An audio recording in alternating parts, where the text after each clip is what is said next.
Perhaps I'm one of the most qualified members of the European Parliament to talk about the use of social media platforms in elections, as they were the only tool I used to get elected and be here today. Throughout the history of representative democracy, the people that were running for office were usually the ones that had access to the traditional media of their time. Now, for the first time in history, everybody has the power to convince the people about their ideas and become a politician only by using their phone.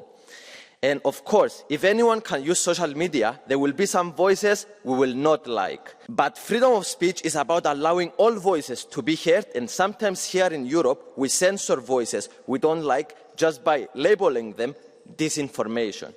Freedom of speech is the bedrock of integrity of elections and of democracy itself, and we need to fight to preserve it. Let's return to Voltaire's idea. I disapprove what you say, but I will defend to death your right to say it. Thank you. Is there a blue card for you?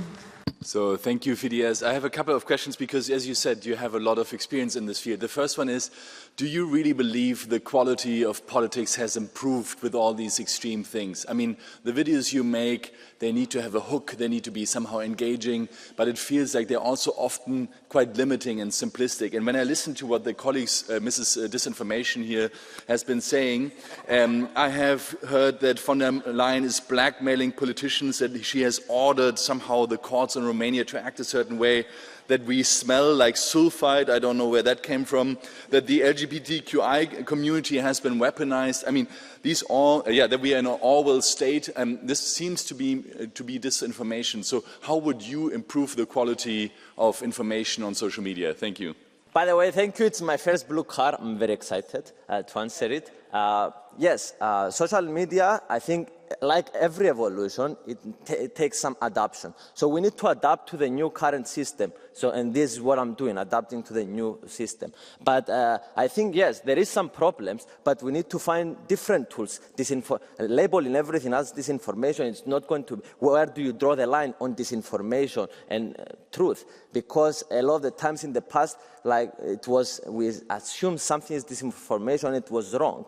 But maybe some new techniques of AI advancements and all this stuff to use on social media to, in a way, explore all the content and label something as wrong, in a way, but not to be able not to say something.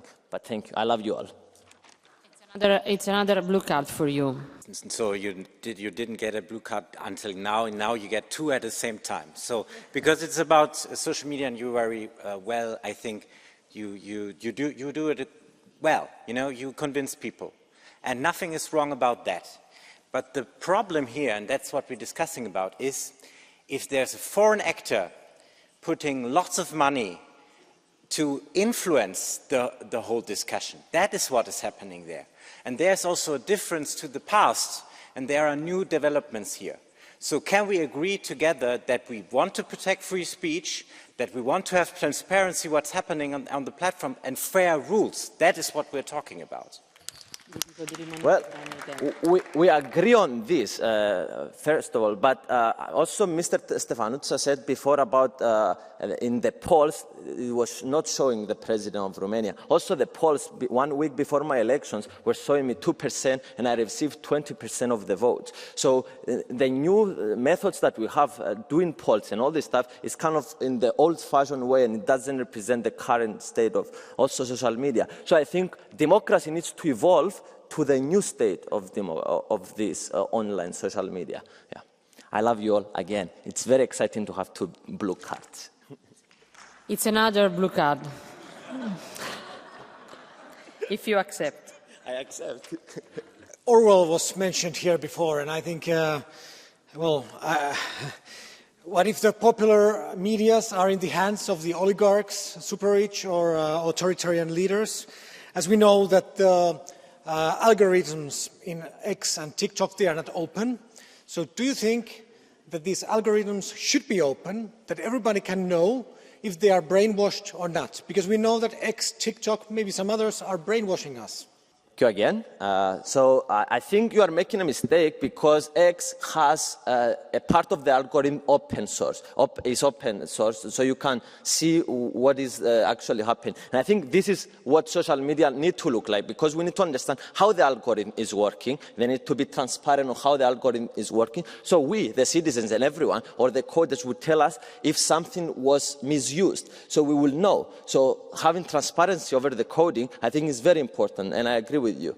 But some of the platforms are doing that already, and we need to encourage them to do more. I love you all again.